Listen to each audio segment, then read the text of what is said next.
Really hot. Woo! Thanks for the warning. Take one. I'm Jones. And I'm Dave. We're the two bald guys. And I'm Jordan, the coffee snob with hair. And today we're trying the 1850 new coffee from Folgers. Two bald guys eat stuff and talk about it. So today we're lucky enough to be one of the first ones to try Folgers 1850, and if you're wondering why it's called 1850, it's because when Folgers was first founded. That's right. So this new 1850 is 100% Arabica beans, and it's bold. That's the big name behind it, is it's bold through packaging, through the flavor. They got 4 different varieties, which we're going to try today, in ground coffee. That's right. And it's considered a premium coffee, not a inexpensive grab-and-go coffee. So. Yep, taking a step up. Yep. So what are you guys expecting from the flavor from what we're going to try today? Well, the way they roast it, they fire roast it in a perforated drum instead of a fully enclosed drum, so it should get more of the coffee flavor out of it. And then it's cut with steel cut blades. They don't pulverize the coffee bean and mash it into something, so it should be a better roast, I would think. And I like to grind my own beans at home when I make coffee, and this is available also in whole bean. So we're going to get started with the lightest blend, and this is called Lantern Glow. And so we made all of these in a French press. Right. Is that correct, you guys? I have no idea about coffee, so I'm talking to two coffee experts. All right, so we'll try the Lantern Glow first, which is, let's see, got flavor notes: lemongrass, jasmine tea top, sweet lemony undertones. So it's almost Bold, like a smooth, crisp, and clean. I didn't know coffee had such exquisite lines like a wine does. If you drink enough of it, I guess you get to realize that. Right. Can you tell that by nosing it like a wine? It smells amazing in this office. It's one of my favorite smells in the world. All right. So it is light, which I like because I'm personally not a coffee drinker, especially not straight. They went after this type of coffee bean because it is bold but not bitter. Yes. That's exactly what you want. Yeah, it's definitely not bitter. That was a real smooth coffee. And I'm getting a little bit of lemon. Yeah, I think there's some. You do. There's a citrus aftertaste. You don't smell that, but the taste definitely. Mm-hmm. So when Deva and I do beers, we say like it has a crisp taste, and this is a coffee with a crisp taste. You can tell it's a lighter coffee. It doesn't have that real oily taste to it, but it's still good because I really like a bold black coffee. Okay, so if we had to rate it out of 10, what would you guys give it? I typically put lots of cream and sugar in mine, and I think I could drink this by itself. Yeah. And I would say 7. Okay. I'm gonna give the light. I'd go an 8. Okay. I'll go for a good baseline. Let's do 7. I like that. So now we're gonna try the Pioneer blend, and this is the medium blend for it. Expecting this to taste a whole lot of if you were on the wagon trail in 1850. A little more of a roasted nut flavor. And you do get that from the scent. Bold and smooth. Yeah, You get a nutty scent.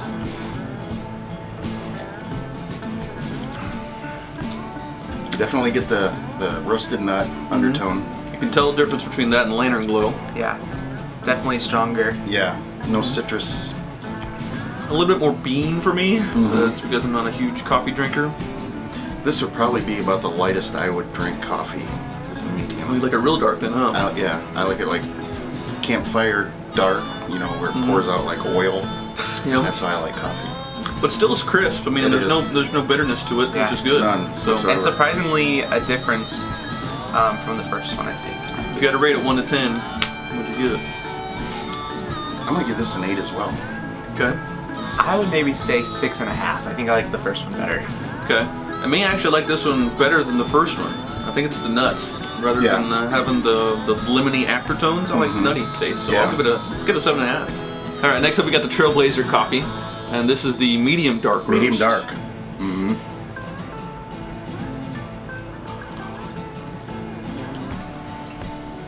Fantastic.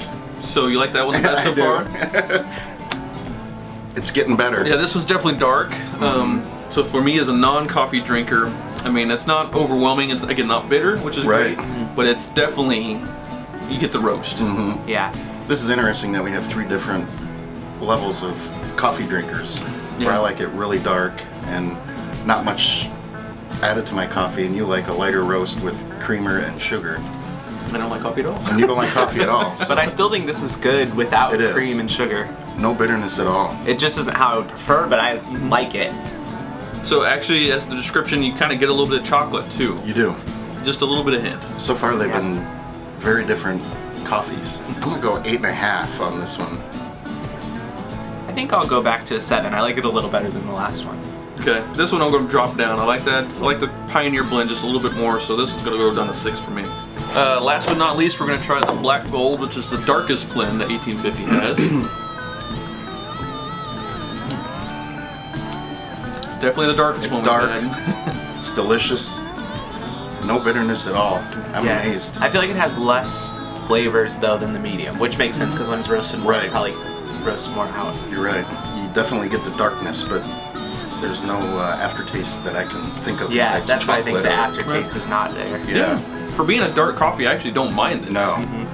It's right up my alley.